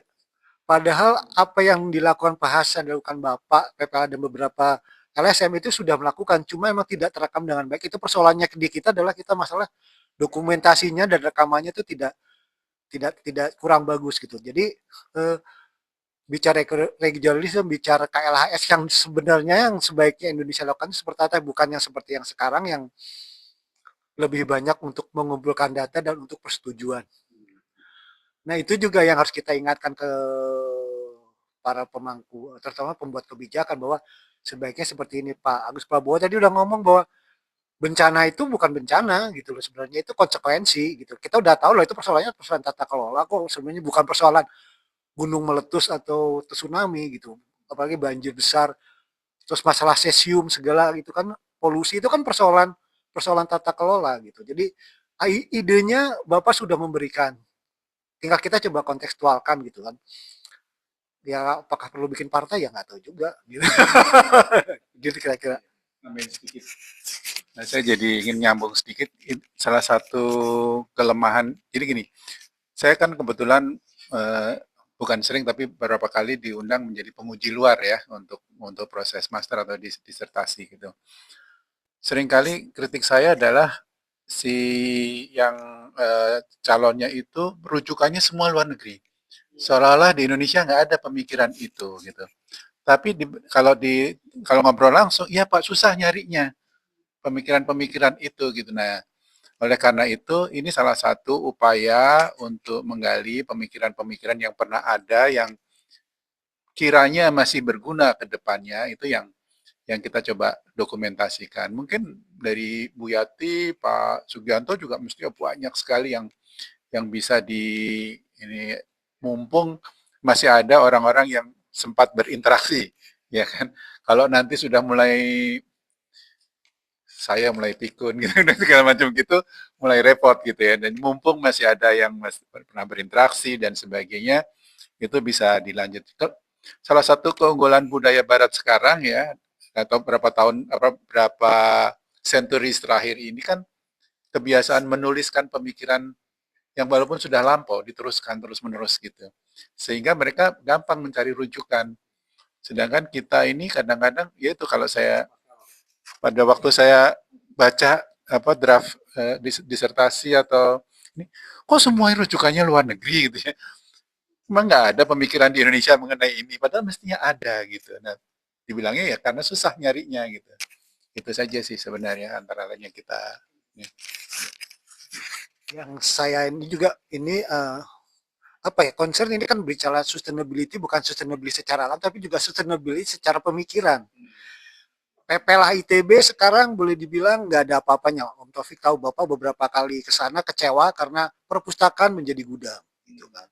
Catatan-catatannya hilang. Ini juga karena persoalan masalah memanajemen pengetahuan, bukan nulis manajemen dalam yang itu ya, tapi memanage pengetahuan supaya bisa diteruskan seperti apa gitu. Nah, ini yang jadi persoalan Indonesia secara umum gitu kan. Banyak dosen-dosen guru besar yang sekarang yang dulu ilmunya kemana. Nah itu juga udah sulit-sulit di ini gitu, hilang dengan yang baru gitu. Padahal bukan dilestarikan atau diperbarui, diupdate atau apa, tapi jadi seperti hilang sama sekali gitu. Itu kira-kira.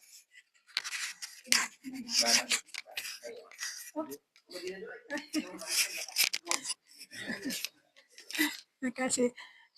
Saya juga berpikir bahwa tadi yang dari Pak Wicak memang sayang sekali memang ya pemikiran-pemikiran lama atau pemikiran yang ada itu seringkali jadi seperti hilang atau tertutup dengan yang baru, padahal itu kan ya evolusi perkembangan pemikiran itu kan sangat penting gitu ya. Nah, dan ya kalau kita kembali ke Pak Cu itu sebetulnya kan detail gitu ya, detail. Dan ya kalau sekarang apa yang sudah dulu Pak Cu dan tim Pak Taufik, Pak Handoyo itu juga susun, itu kan sebetulnya sebenarnya bisa menjadi bahan pertimbangan untuk apa yang dilakukan sekarang ini. Nah, sekarang ini kan ya apa ya, ya mau jadi apa namanya, apa aja, apapun, apa yang ingin terjadi tidak genteng, ketahanan pangan boleh di mana-mana gitu kan. Nah itu kan apa ya, ya udah nggak ada lagi konsep ekoregion dan sebagainya gitu, RPPLH. Nah itulah artinya sebetulnya kan itu bisa kita tarik balik gitu ya, seperti itu mungkin.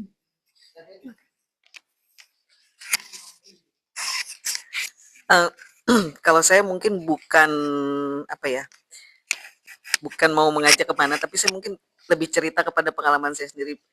Pak Uwo, kebetulan saya juga sekarang kan salah satu eselon 2 di KKP, Kementerian Kelautan dan Perikanan.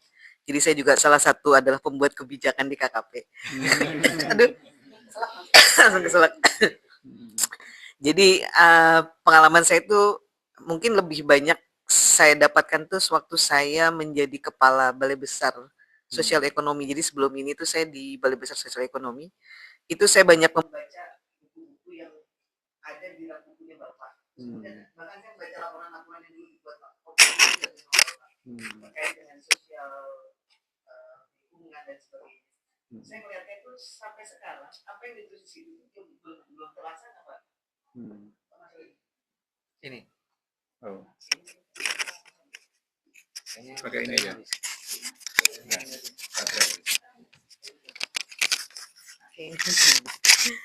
Jadi saya melihat bahwa apa yang dulu pernah dibuat laporan, kajian atau apapun dulu yang pernah dibuat oleh PPLH mungkin ya, dan kemudian buku-buku yang dibaca atau buku-buku yang ada di rak bukunya Bapak itu kalau saya baca itu sampai sekarang itu nggak ada yang pernah memang diimplementasikan.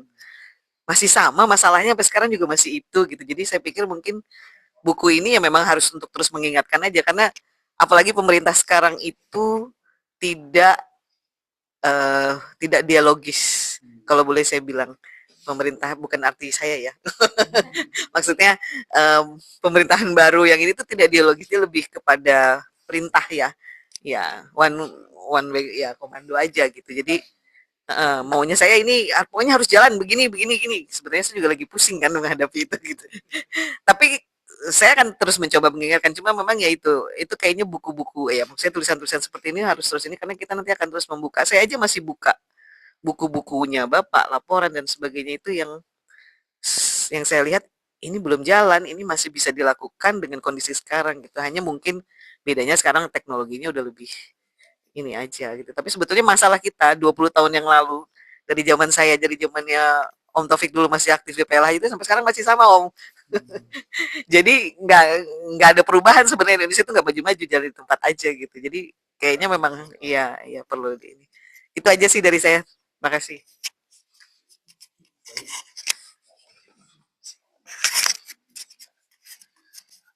Mungkin saya sedikit kembali lagi ya tadi ke KLHS ya. Saya mungkin ada pertanyaan.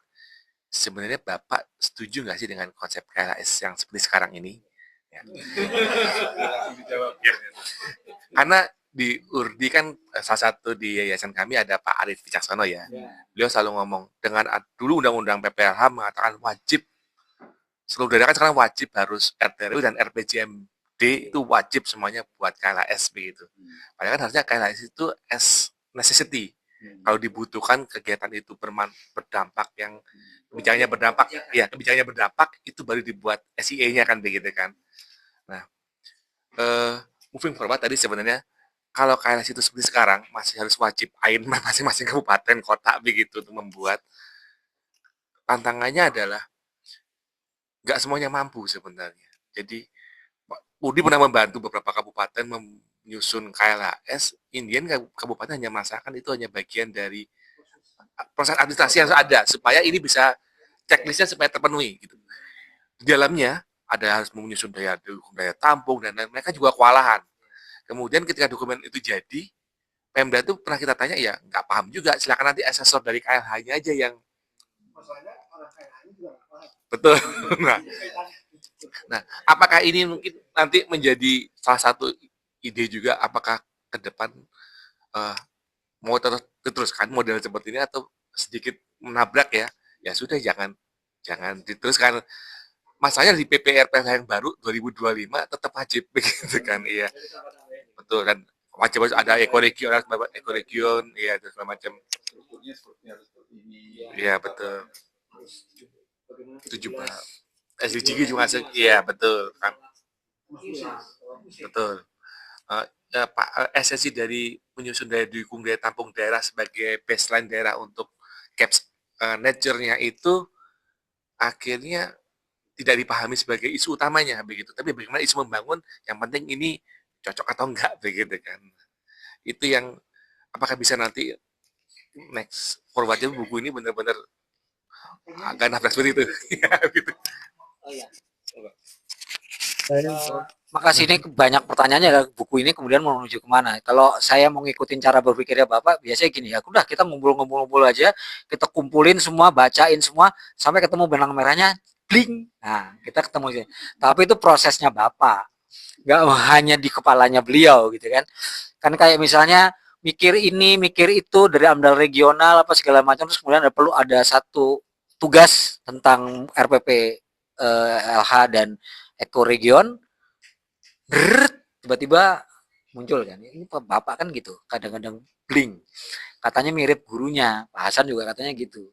Jadi kalau katanya Malcolm Gladwell tuh bling, nah jadi bling gitu, tiba-tiba bling, karena tapi itu blingnya bukan berdasarkan bling out of nowhere gitu ya, bukan coming out of the blue, tapi karena ada akumulasi knowledge, pengetahuan disarikan, terus ada ting, kayaknya ini gitu. Nah, karena cara mikirnya harus out of the box terus itu, maka blingnya banyak. Tapi kalau kita ngikutin caranya Bapak, nggak kelar-kelar, kita entah kapan dapat blingnya. Nah, jadi menurut saya ini kita memang kemudian perlu ngerumusin ini kira-kira dari 2 topik ini ya. Mungkin 3 ya, tentang perkotaan, lingkungan perkotaan, kemudian KLHS, ekoregionalisme, kita cari benang merahnya.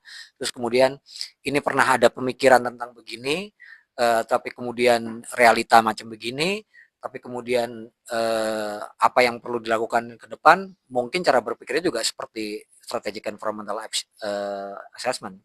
Karena setahu saya itu kan nggak pernah ngasih satu rekomendasi, selalu opsi.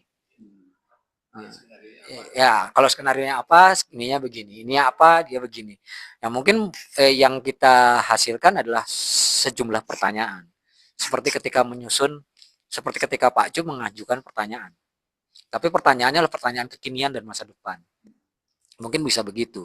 Dan ini kan bukan hal yang gampang. Nyusun pertanyaan memang gampang gitu kan. Lebih susah dibanding jawaban. Karena kalau katanya yang udah pada sekolah dokter tuh katanya jawaban mah udah ada, cuma cara nanyanya aja gitu kan. Lu cara nanya lu salah ya nggak ketemu lah jawabannya gitu katanya. Saya sendiri belum dokter, mondok di kantor doang. Gitu kali ya.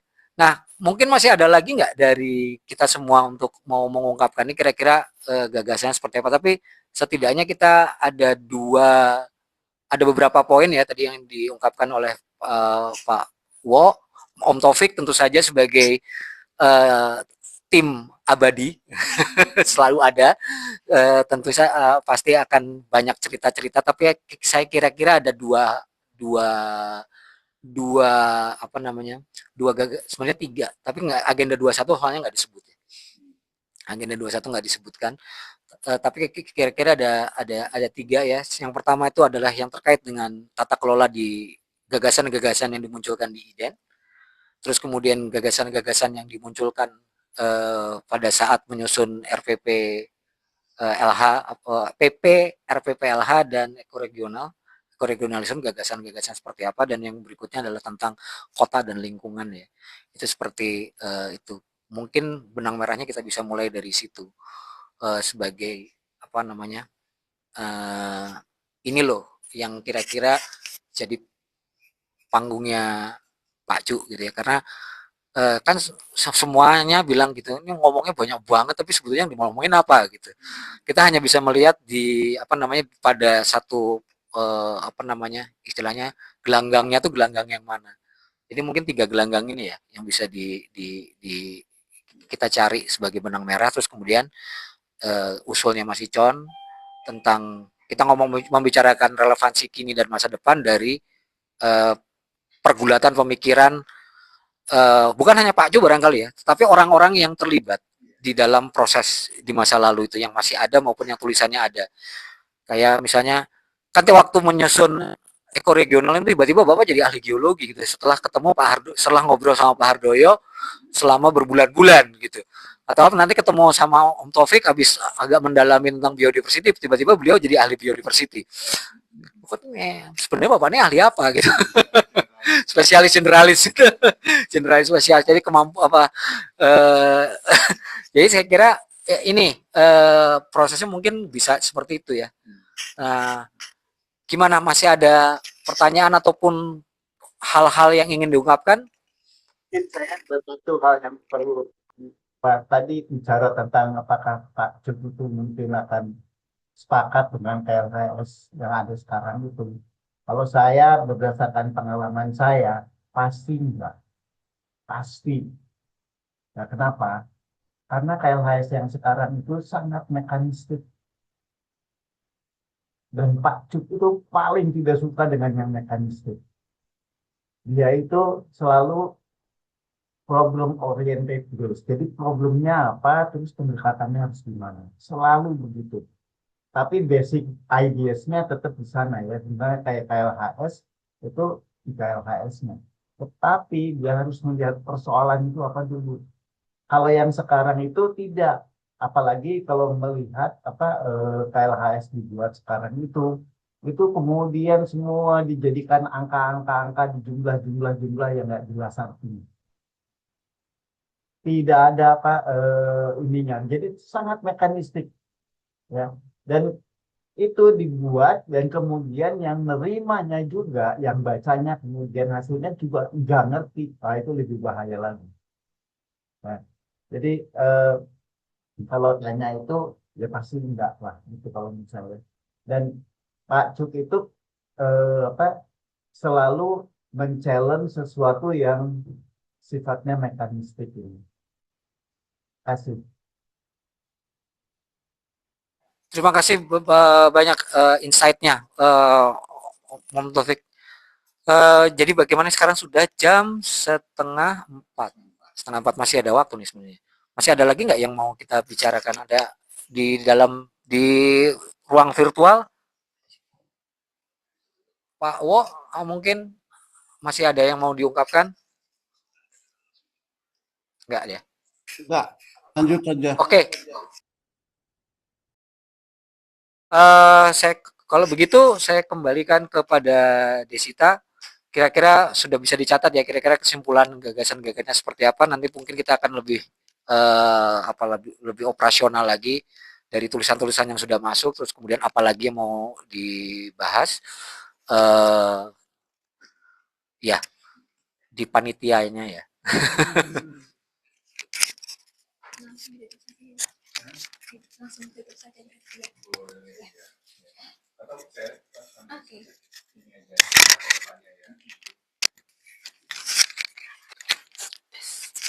Usul saja langkah ke depannya supaya konkret ya, supaya segera jadi itu tanpa menunggu break. Kalau memungkinkan nih Ricky, Tori, dan teman-teman semuanya, tolong dibuatkan dulu kira-kira outline bukunya itu nanti seperti apa. Itu kita share di WA group. Ya. Terus dari itu bahan-bahan yang masuk maupun dari diskusi yang ada yang sekarang ini maupun diskusi yang pada bulan Agustus yang lalu, tinggal langsung lanjut ke proses menulis editing dan sebagainya supaya bisa segera jadi, jangan sampai mundur lagi ya. Kita waktu berjalan terus, sayang kalau sampai itu. Ya, mungkin perlu target juga waktu kita harus menentukan ya. Intinya sih waktu siap untuk memproses publikasinya ya. Jadi harapannya sih ikut gabung juga jadi bisa join publication. Dan kalau bisa lebih cepat lebih baik lah intinya. Ikan apa? Gabus ya. Lebih cepat lebih bagus. Oke, gitu aja. Terima kasih. Nggak ada ya.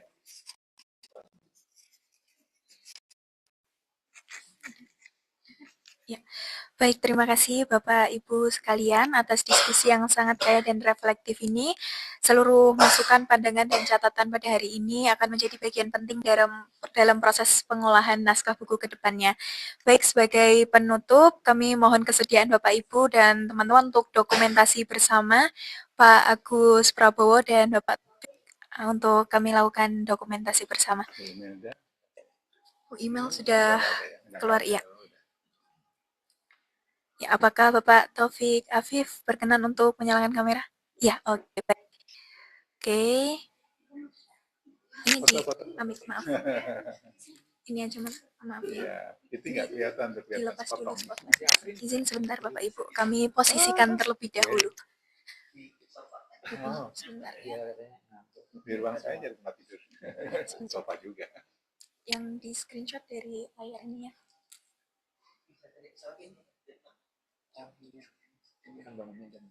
Waktu sana. Wita apa Wita? Ya, oke, baik. Akan kami mulai dokumentasinya. Ya, sebentar Mas, sebentar Mas. Ya, ini yang di screenshot dari sini ya. Izin Bapak Ibu. Ya. Oke, kami pandu 3, 2, 1. Oke, tahan. Oke, terima kasih. Baik, atas nama tim pengorganisasian, kami mengucapkan terima kasih sebesar-besarnya kepada Bapak Ibu yang telah berkenan untuk hadir. Dengan demikian, diskusi terbatas subtema lingkungan tata kelola kami nyatakan ditutup. Terima kasih. Selamat sore, salam sehat untuk kita semua. Wassalamualaikum warahmatullahi wabarakatuh. Waalaikumsalam. Terima kasih semuanya, Pak Wo, Pak Taufik, semuanya. Sayang yang tadi udah pada pamit. Oke.